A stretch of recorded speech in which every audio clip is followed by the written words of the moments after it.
Before people even understand what you're saying, they decide how they feel about you based on the pitch, speed, volume, and tone of your voice. So the exact same words from a different voice can give very different outcomes depending on the setting you're in. And this is because our voices hit the emotional part of our brain before the words fully reach the thinking part. So when you're talking, the listener's brain is secretly answering questions like, is this person confident? Should I take them seriously? Do I trust them? In fact, the type of voice is so important that a presidential candidate in 2004, Howard Dean, is believed to have lost his entire election campaign because of a single voice crack.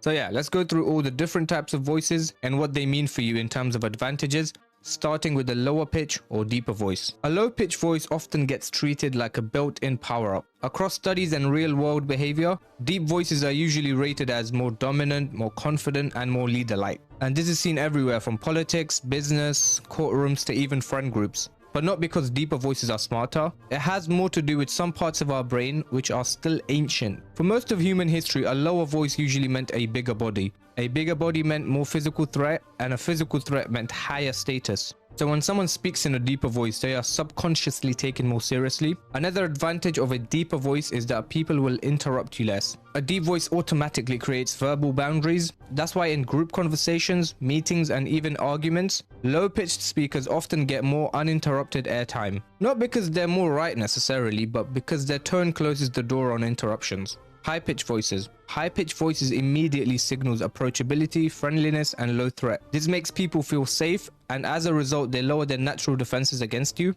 High-pitched speakers excel in areas like teaching, storytelling, and relationship building. So whilst a high-pitched voice doesn't necessarily command the brain of the listener, it opens it up entirely in a different way. And an open brain is easier to influence than a threatened one. Another advantage of a high-pitched voice is that it also makes it easier to be expressive. So it often carries emotion more clearly, which can pull people in. Next up is fast speakers. Fast speech signals one thing instantly: this person knows where they're going. When ideas arrive quickly and clearly, the listener experiences something called smooth processing, which basically means it's a lot easier to follow you in a conversation given you speak clearly. And humans trust what feels easy because our brains are quite lazy and is always trying to save energy. So speaking fast and clearly signals to the listener's brain that this person is confident and have thought this through. Fast speakers are often labeled as intelligent and confident, not necessarily because they are automatically smarter, but because the speed of their speech can create the feeling of mastery. Let's have a deeper look into why fast speakers are seen as more intelligent. The reason is because when your speech is fast but organized, the listener can predict what's coming next more easily.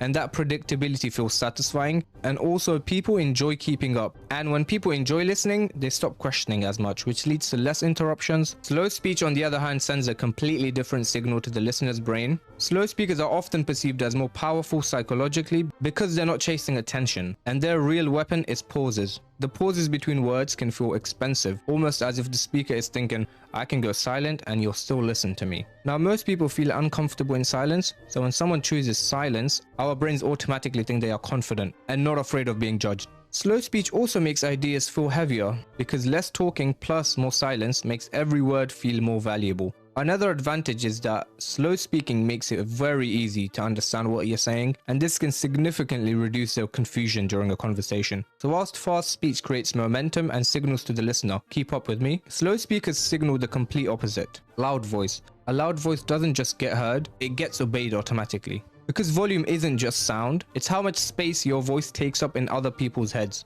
When someone speaks loudly, the brain's attention system switches on instantly. It is the same system that asks, what matters right now? From an ancestral point of view, loud noises were never neutral. A loud sound usually meant one of three things: danger, opportunity, or command. And when a loud voice enters the room, people don't calmly analyze it, their attention snaps towards it. That's why loudspeakers often get noticed first and remembered more, or sometimes even credited more for their work. Not because they were right, but because they were impossible to ignore.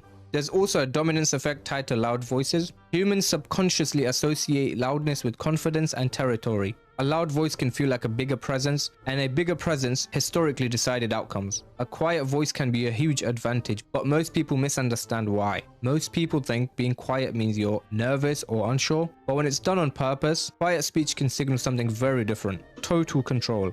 Here's what's happening in the listener's brain when you're speaking quietly. When you speak softly, most people have to concentrate a little harder to hear you. They might lean in, stop moving, or pause what they're doing entirely. And that small effort from them changes everything. Because our brains have a rule, if I'm putting effort into this, it must be worth it. So a quiet voice can make your words feel more important, even if you're saying something very simple. It also changes the mood of the room, so whilst a loud person raises the noise level in the room, a quiet speaker often lowers it. But because of this, people naturally reduce their own volume when they're trying to hear you, and as a result, they'll stop talking over you, and they stop treating the conversation like background noise. This can come across as confidence, because you're not trying to fill the silence just to avoid the awkwardness. Silence is a big part of this. Most people hate silence. They rush to fill it, so when you're comfortable speaking less and leaving space, it can signal I'm not nervous, I'm not trying to win you over, and that calmness can make you feel high status in a group because you're not fighting for attention like everyone else. Quiet voices also have a trust effect. Quiet voices often feel more personal, like you're speaking directly to someone instead of performing for the whole room. This makes people feel included, and when people feel included, they listen more seriously. So quiet doesn't always mean weakness. Sometimes it means you're so sure of yourself you don't need to shout to be taken seriously. Now let's take a look at the different tones in our voices and what they mean. The tone of your voice is where things get real interesting, because words go to the conscious brain, but tone goes straight to the nervous system. So before people even process your words, their body is already reacting to how you sound. Expressive tones. An expressive tone signals warmth, energy, and engagement. But the main advantage is emotional clarity, because humans are wired to follow emotions. So when someone is speaking in a warm, expressive tone, the listener's brain thinks they care, this matters. So naturally, they're more interested to simply listen to you. Expressive speakers also have what's called an emotional contagion. Their emotion spreads. If they sound excited, the entire room feels excited. If they sound worried, the entire room becomes tense. So expressive speakers don't just share the information, they set the entire mood in the room. And that's why expressive speakers often persuade easier, build followings faster on social media, and get forgiven more often, because people often don't feel the need to fact check someone they're emotionally aligned with. The flat tone. A flat tone can sound very boring until you understand what it signals. People who speak in a flat tone often signal to the listener that they're not begging for their approval or to be agreed with. They simply get their facts across with minimal emotion. That emotional restraint reads as control. A flat tone speaker often shifts the listener into evaluation mode. It makes you sound objective, factual, and very settled. And that's why flat tone speakers often dominate in areas like news delivery, journalism, scientific explanations, and serious analysis. And from an ancestral point of view, panic in someone's voice mattered. A shaky or emotional tone could signal danger, fear, or uncertainty, or even weakness. But a calm, flat tone signaled the opposite. And humans tend to follow the emotional state of the most controlled person in the group. Overall, we've looked at quite a lot of different voices, and they each excel in different environments and contexts. Voices are objectively not better than one or the other. Most people can switch between voices depending on the setting they're in. So the context is very important. Let us know in the comments which group you fall into and whether what we told you makes sense or not.